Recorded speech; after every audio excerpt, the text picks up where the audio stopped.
उम्मीद करती हूँ माँ के सभी बच्चे स्वस्थ होंगे, खुश होंगे, सुखी होंगे। मेरी माँ से यही प्रार्थना है कि माँ किसी को भी परेशान न रहने दे अपने बच्चों को।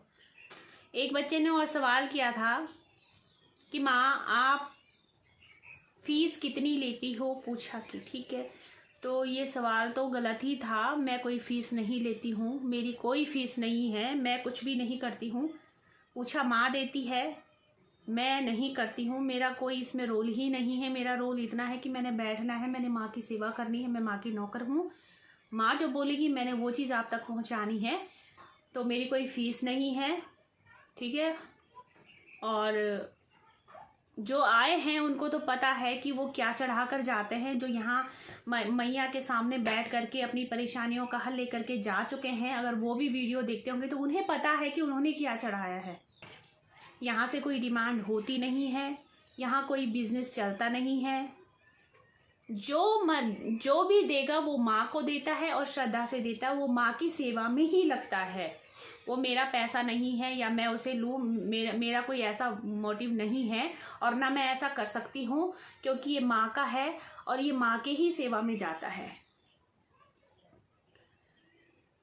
और जो भी चढ़ावा चढ़ता है या कोई ऑयल की कोई बोतल देकर जा रहा है तो वो या तो मंदिर में जाती है या उसके नाम की जोत शुरू होती है यहीं माँ के मंदिर में, मतलब दरबार में, ठीक है। उसके नाम की जोत शुरू होती है ताकि उसके घर के कलेश जो है वो माँ उसका सारा नष्ट कर दे। घर के जो भी कलेश चल रहे हैं वो ख़त्म कर दे, जो भी परेशानी चल रही है वो ख़त्म कर दें। तेल इसलिए चढ़ाया जाता है। पूछा के लिए चावल आते हैं, चावल मैंने पहले ही बता रखा है। आप एक मुट्ठी चावल लेकर के आइए, वो भी अलग रखे जाते हैं, ठीक है। वो बाद में वो भी मंदिर में चढ़ा दिए जाते हैं। उनको मैं घर में यूज़ नहीं करती हूँ, क्योंकि उन चावलों में क्या होता है, किसी की अला बला समेट करके आ रखी होती है, जिसको देख करके हम दूसरे का बताते हैं, ठीक है। तो वो चावल जो है वो मंदिर में डाल दिए जाते हैं या फिर पक्षियों को डाल दिए जाते हैं। तो यहाँ पर कुछ भी चीज़ ऐसी नहीं ली जाती है कि अब मैं क्या कहूँ। तो उस सवाल जो किया था वो हो सकता है भ्रमित होकर के ही किया होगा। हाँ, एक चीज़ स्पष्ट जरूर करूँगी कि जो ऑनलाइन पूछा लेते हैं वो माँ का भोग प्रसाद चढ़ता है, क्योंकि माँ के पास जो व्यक्ति बैठता है उसका संकट माँ सामने से ही खुद ही नष्ट कर देती है, खुद ही हर लेती है, ठीक है।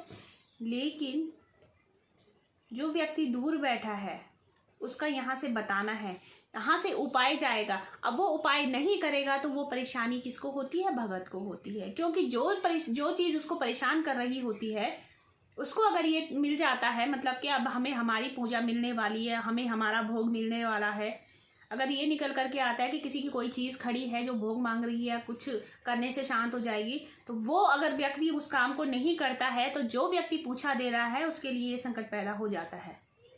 इसलिए अपने बचाव के लिए माँ का भोग प्रसाद भेजना बहुत जरूरी होता है। वो मैं पहले ही बता देती हूँ। माँ का प्रसाद ऑनलाइन पूछा जब लोगे तो माँ का प्रसाद भेजना जरूरी होता है, क्योंकि जिसकी ऑनलाइन पूछा दी जा रही है उसके नाम से माँ को यहाँ भोग चढ़ा दिया जाता है, ताकि कोई भी परेशानी हो वो हमारे ऊपर ना आए। यहाँ पर मेरी अपना स्वार्थ मेरा समझ लीजिए, क्योंकि मेरी प्रोटेक्शन है वो, ठीक है। तो इसलिए माँ के भोग प्रसाद लिया जाता है, वो पहले चढ़ा दिया जाता है, उसके बाद पूछा दे दी जाती है। अब सामने वाली की अपनी मर्जी है कि बताया हुआ उपाय वो करता है कि नहीं करता है, और करता है तो बहुत अच्छा, और नहीं करता है तो उसके बदले का कष्ट मेरे ऊपर ना आए, ये इस चीज़ के लिए होता है। मैं स्पष्ट बता देती हूँ, हाँ झूठ नहीं चलता है, जो बात है बिल्कुल सत्य है। और हो सकता है कुछ समय बाद से ये ऑनलाइन पूछा मैं बंद कर दूँ, क्योंकि माँ के जिस दिन मुझे आदेश हो गई, ऑनलाइन पूछा के आदेश मुझे माँ के ही हुए थे, इसलिए मैंने शुरू की थी। जिस दिन मेरे गुरुदेव के, मेरे माँ के मुझे आदेश हो जाएंगे तो मैं ये हो सकता है ऑनलाइन पूछा मैं बंद कर दूँ, क्योंकि लोग हर चीज़ को चाहते हैं कि ऐसे ये नहीं समझते कि जो व्यक्ति पूछा दे रहा है उसको क्या बीत रही है, वो उसके शरीर पे क्या समस्याएं आ सकती हैं। कोई भी पूछा देने वाला, कोई भी भगत है वो सुखी नहीं रह सकता। उसका जो अपनी परेशानियां हैं वो बहुत सारी चीज़ें झेल रहा होता है। इस चीज़ को बाहर वाला कोई नहीं समझ सकता, लेकिन माँ की दी हुई सेवा है, हम इनकार नहीं कर सकते हैं इस चीज़ से, इसलिए ये कार्य चलता है। तो मिलते हैं अगली वीडियो में, तब तक के लिए अपना ख्याल रखिए। मैया रानी आपकी झोलियाँ भरे, आपके कष्टों का हरण करे, आपको सुख समृद्धि प्रदान करे। मैया रानी सभी को सद्बुद्धि दे और आपस में भाईचारा प्रेम बना रहे। ये आलतू फालतू उलझुल की बातें जो दुनिया में चलती रहती हैं उनसे आप सबको बचाए रखे। तो मिलते हैं अगली वीडियो में, तब तक के लिए जय माता दी और खूब सारा प्यार। जय माता दी।